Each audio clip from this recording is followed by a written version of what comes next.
لومي زتغالع كبيد مشترن زحزن حبريتان كل توموتن نتبهال قدمي حزي مالتون قتلتي زودي هافتو بناصع تلقيقم كم زنبره نكلو حزب دما قطعو فطيرو كم زنبره زفلتي لومي شليخو زوص حبريتا دما ازوم قتلتي زود هافتو كاب ኢትዮጵያ ወጽም كم زخدون እናተነገረ ይርከብ እቲ ቅድሚ 3 ዓመት ኣብ መቐለ ዝተፈጸመ ዘስካሕክሕ ፍጻመ ቅትለት ኣብ ልዕሊ ዘውዱ ሃፍቱ ዝፈጸሙ ኣካላት ዕድመ ልክዕ ማእሰርቲ ተፈሪድሎም ዝጸንሑ ክልተ ሰባት ማለት እውን ቀዳማይ ተኸሳሲ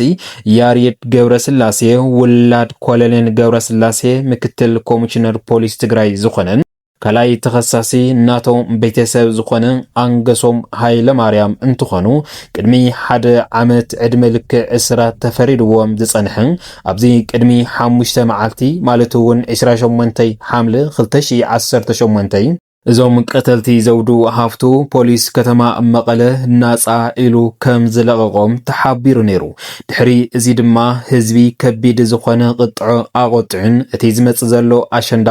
ብላክ ኣሸንዳ እናተባሃለ ንኽጽዋዕን እቶም ብናጻ ዝተለቀቁ ናብ ሕጊ እንደገና ንኽኣቱን ዝተፈላለየ ጻዕሪ እናካየደ ኣብ ዝህልወሉ እዋን እዞም ቀተልቲ ዝተባሃሉ እዚ ሕዚ እዋን ካብ ኢትዮጵያ ወጽኦም ከም ዘለዉ እናተሓበረ ይርከብ እዚ ብኸመይ ናይዚ ብርክዚ ቦፂሑ ንዝብል ዝርዝራቱ ናባኹም ክነብልና ኣብቲ ሕልፍ ዝወሰንዎ ውሳነኸ እንታይ እዩ ነይሩ በቶም ማሕበራዊ ሚድያ ከምኒ ቢቢሲ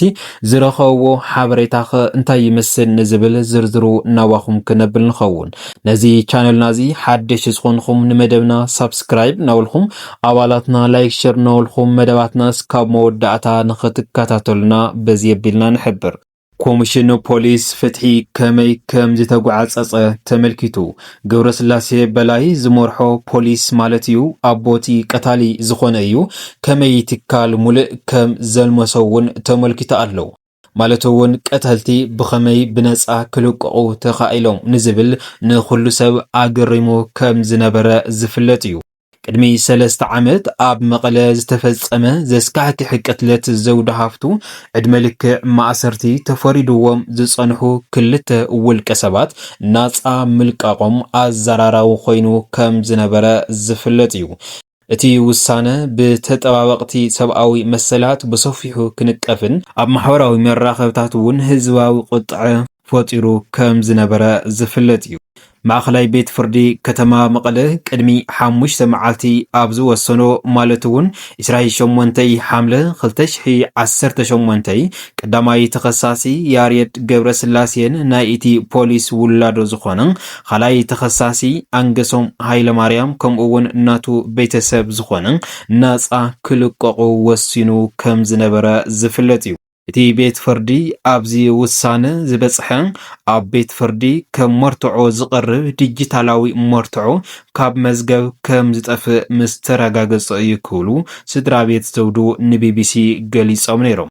እዚ ወሳኒ ዲጂታላዊ መርትዖ ምስ ቴሌፎን ዘውዱ ሃፍቱ ዝተኣሳሰረ ምዃኑ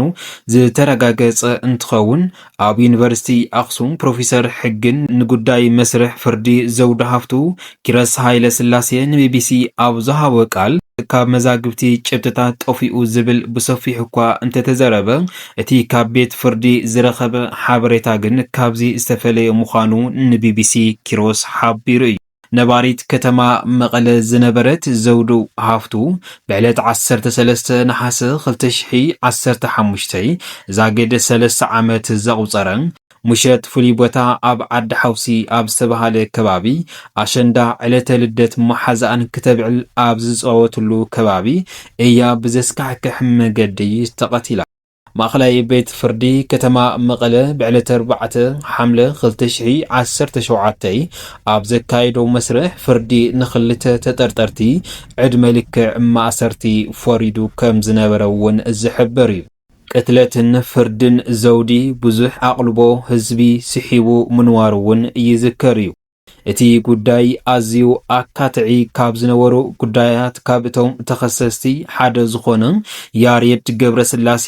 ወዲ ኮሎኔል ገብረስላሴ በላይ ንሱ ክሳብ ቀረው እዋን አዛዚ ክፍለ ሰራዊት 22 ዝነበረን ሕጂ ኣብዚ ሕዚ እዋን ድማ ምክትል ኮሚሽነር ፖሊስ ትግራይ ምዃኑ ይዝረብ ነይሩ።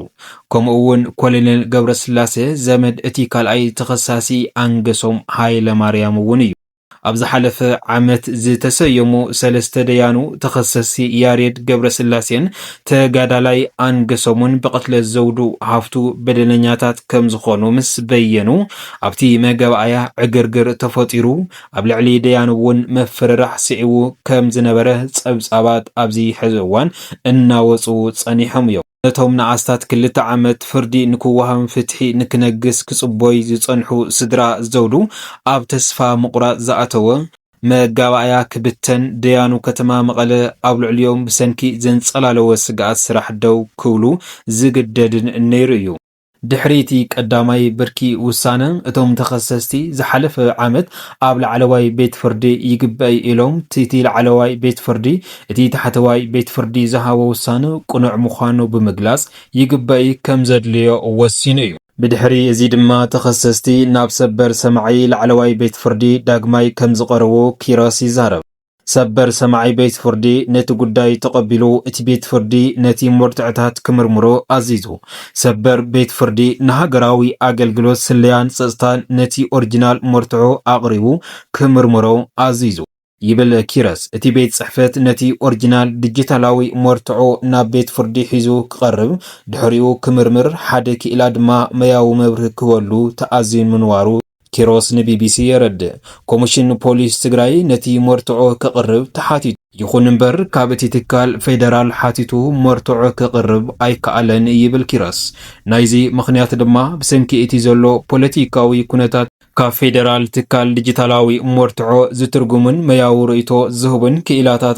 ክኢላታት ናብ መቐለ ክመፁ ስለዘይከኣሉ ምዃኑ እውን ተገሊጹ እዩ። ንእሽተይ ሓፍታ ንግደይ ዘውዱ ብርቱካን ሃፍቱ ብዛዕባ እቲ ብይን ንቢቢሲ ኣብ ዝሃበቶ ቃል ድሕሪ እቲ ይግበር ተኸሰሲ ነንርእሶም ክከላኸሉ ይኽእሉ ድዮም ኣይከላኸሉን ንምውሳን ቆፀራ ተዋሂቡ ምንዋሩ እውን ተዘክር እያ። ኣብ እቲ ዝሓለፈ ኣብ ዝተኻየደ መስርሕ ፈርዲ ግን ኮሚሽን ፖሊስን ብዛዕባ ሞባይል ቴሌፎን ከምጽእ ነይርዎ ዝበለት ብርቱካን ኣብ እቲ ናይ ዕለት 28 ሓምለ መገባእያ ኣብ ዝተኻየደ መስርሕ ፈርዲ ግን ኮሚሽነር ፖሊስ ብዛዕባ ሞባይል ቴሌፎን ክገልጽ ከምጽእ ነይርዎ ዝበለት ብርቱካን እዚ ተሪፉ ግን ዘጠራጠር ነገር የለን ብዝብል ክፈትሖም ከም ዝወሰነ ወሲኻ ተዛሪባ ነይራ። ኪሮስ ከም ዝበሎ ተጠባቂታት ተኸሰስቲ እቲ ጉዳይ ኣብ ዘሎ መርትዕታት ተመርኪሰን ክረአ ኣለዎ ክብሉ ይምግቱ ነይሮም። እቲ ጉዳይ ፖሊስ ዓቃቢ ሕግን ከነጽርዎ እንተዘይኽእሎም ብዘሎ መርትዖ መሰረት ክረአ ኣለዎ ኢሎም ተማጊቶም ዓቃቢ ሕጊ ዝያዳ መርትዖ ከቕርብ ኣለዎ። እቲ ምርመራ ክቕጽል ኣለዎ ኢሉ ክምግት ነይርዎ። እቶም ደያኒ ግን እቲ ዘሎ መርትዖ እኹል እዩ ብምባል እዩ ተዋሂቡ ይብል። ኮሚሽን ፖሊስ ክልል ትግራይ ካብ ቤት ጽሕፈት ፌደራል ኦሪጂናል መርትዖ ከቕርብ እኳ እንተተኣዘዘ ግን ኣየቕረበን። ፍትሒ ንምርግጋጽ ኩሉ ጻዕሪ ከይተገበረ ንተኸሰሲ ዝጠቅም መርትዕታት ጥራይ መሰረት ብምግባር ተጸራሪ ውሳነ ኣመሓላሊፉ ተወሳኺ መርትዖ ኣይቀረበን ይብል ኪሮስ ንቢቢሲ። ብሓፈሻ ድማ ነዚ ንዝኣመሰሉን ዘይጸረዩ ሓሳባት ብምቕራብን ዳግም እቶም ቀተልቲ ዘውዱ ዝኾኑ ናብ ሕጊ ንኸይቃርቡን ከምኡ ድማ በቲ ህዝቢ ዘስምዖ ቁጥዖ ዝፈርሑ ኣካላት እሶም ሰበስልጣናት ዝኾኑ ኣብዚ ሕዚ እዋን እቶም ንዘውዱ ዝቐተሉ ስድራ ኣባል ናይ እቶም ናይ ሕጊ ኣካላት ዝኾኑ ኣብዚ ሕሰዓት ካብ ኢትዮጵያ ወፂኦም ከም ዝኸዱ እናተዘረበ ይርከብ። እዚ ድማ ኣብቲ ህዝቢ ዝፈጠረ ቁጥዖ ዳግም ቁጥዖ እናፈጠረን ከምኡ ድማ እታ ብህይወት ዘየላ ዘውዱ ነቶም ስድራ ዳግም ሞትን ካልኣይ ሓዘንን ፈጢሩሎም ይርከብ ማለት እዩ። ክቡራት ሰማዕትና እምበር ከስንሎሚ ዝወናዮም ዝርዝር ሓበሬታና እዚኦም ይመስሉ ነይሮም። እስካብ መወዳእታ ሓቢርኩምና ዝጸናሕኩም ካብ ልቢ እናመስገና ኣብ ዝቕጽል መደባትና እስካብ ንራኸብ ሰላም ሰናይ ጻንሕቲ ይጎረልኩም። ሰላምታይ ንዓኹም።